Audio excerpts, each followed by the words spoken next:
Bonjour, c'est Cook, j'espère que tu vas bien. En tout cas, moi, ça va. Alors aujourd'hui, dans cette vidéo, je vais te parler de nutrition, mais aussi de perte de poids. Alors, comme tu le sais, dans la société, tu as beaucoup de gens qui sont en surcharge pondérale, et moi-même, lorsque j'étais adolescent, j'ai eu ce problème. Mais bon, ce problème, je l'ai eu parce que, en fait, je mangeais très mal. Donc, je mangeais beaucoup de produits sucrés, je mangeais des matières grasses en plus. Donc, l'un accompagné de l'autre, j'ai pris beaucoup de poids, avec tous les inconvénients que tu imagines. Donc, par rapport à ça, j'ai essayé de régler le problème par moi-même. Donc, j'ai fait différents régimes sans consulter aucun nutritionniste, je tiens à le souligner. Et évidemment, je ne tenais pas dans mes régimes parce que j'étais frustré.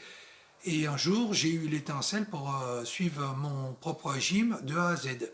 Donc là, j'ai perdu tout mon excédent de poids, donc j'ai perdu 15 kilos, bon, ce qui est déjà pas mal. Mais par contre, comme j'avais trop maigri, j'ai eu des petits problèmes de santé, pas bien graves, mais j'avais des vertiges, des étoiles devant les yeux, des douleurs dans la poitrine. Donc tu vois, ça m'arrivait très souvent. Donc il aura fallu que je maigrisse un peu moins, tu vois. Et bon, voilà, donc on fait tous des erreurs. Donc par la suite, j'ai eu une alimentation plus équilibrée, et après, tout est rentré dans l'ordre. Donc, par rapport à ça, je voulais te donner mon avis sur toutes les façons qui existent de perdre du poids et te dire aussi ce que j'en pense personnellement. Alors, actuellement, il existe plusieurs façons de perdre du poids. Donc, la première, c'est le régime. Alors, le régime, tu vas voir un nutritionniste, par exemple, on va te donner un programme à faire.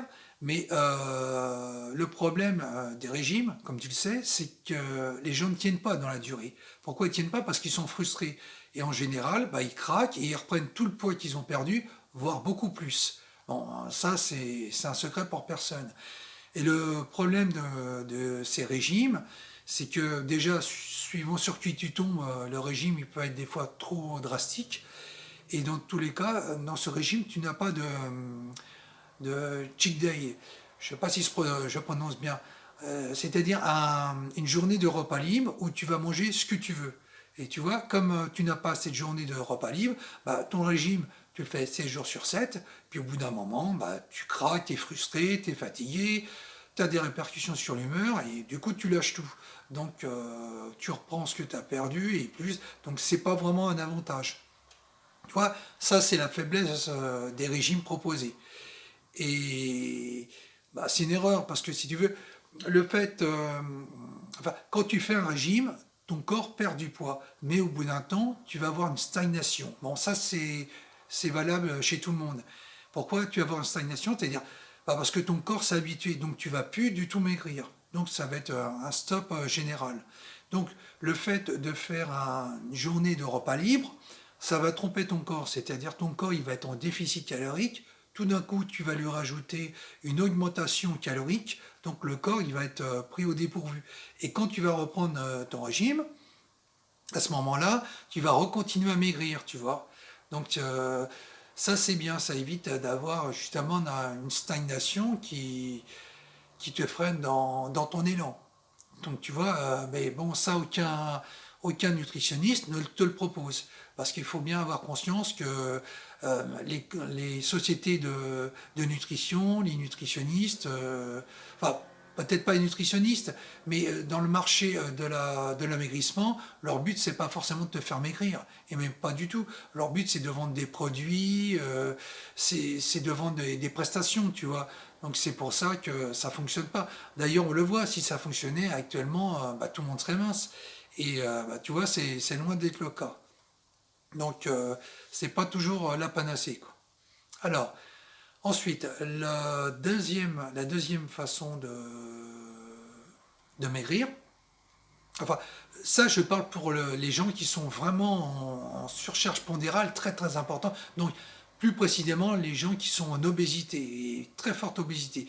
Dans ce cas-là, faut savoir que soit on leur fait faire un régime, mais ça va être très difficile, ou alors soit tu as la pose de l'anneau gastrique. Donc ça se passe par une opération, on met un anneau gastrique sur l'estomac pour réduire justement la quantité d'aliments ingérés.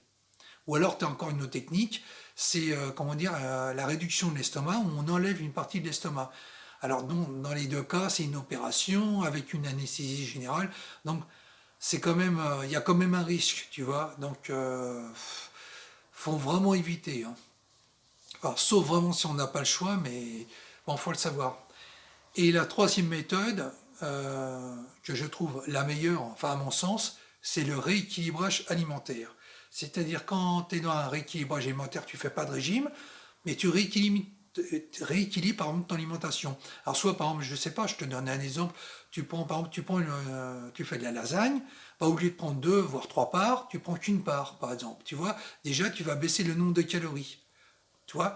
Et donc ça, c'est un rééquilibrage alimentaire. Ou alors tu peux aller plus loin. C'est-à-dire que tout ce qui te fait grossir, tout ce qui est nocif, bah, tu le vires et tu essaies de manger de manière plus saine.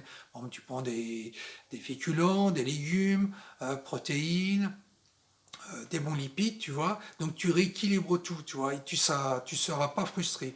Donc ça, c'est une bonne technique aussi. Et donc, par rapport à ça, la plupart du temps, un rééquilibrage alimentaire suffit. Tu vois, tu as 5 à 10 kilos à perdre, tu n'as pas besoin de t'embarquer dans un régime qui risque vraiment de déraper, tu vois. Tout ce qui est régime, faut vraiment réserver ça à des personnes qui sont vraiment en surpoids conséquent, tu vois. Donc, le rééquilibrage alimentaire, dans la plupart du temps, c'est amplement suffisant et ça donne des bons résultats. D'ailleurs, il y a une personne, une fille qui fait comme ça des vidéos sur Internet, Gilles, si tu veux chercher, donc elle a fait 20 kilos de trop, donc elle a fait un rééquilibrage alimentaire. Donc ça rejoint ce que je te disais tout à l'heure. Elle prenait une part de lasagne au lieu d'en prendre deux, par exemple. Et ben en faisant ça, ainsi que dans ses autres pas, elle a perdu 20 kilos.